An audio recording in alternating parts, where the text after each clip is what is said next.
PANASONIC Eluga A4, and let me show you how to enable the portable hotspot on the following device. So at the very beginning, let's start by using the home screen. Let's use here the apps icon.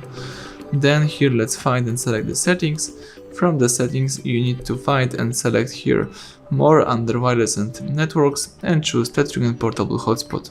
So let's here tap on Wi-Fi hotspot, and you can enable the Wi-Fi hotspot by using that switcher, and you can also here tap on setup Wi-Fi hotspot to change the network name, security type, the password. Right now you are using the following one. Here you can also select the AP band right here.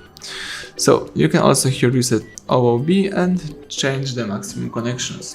If you change something, tap save. If not, choose cancel. And here you've got also information about connected users and blocked users. Let me disable the Wi-Fi hotspot and let's go back. So basically that's it. Now you can use your device without the hotspot. Thank you for watching. Please subscribe our channel and leave thumbs up under the video.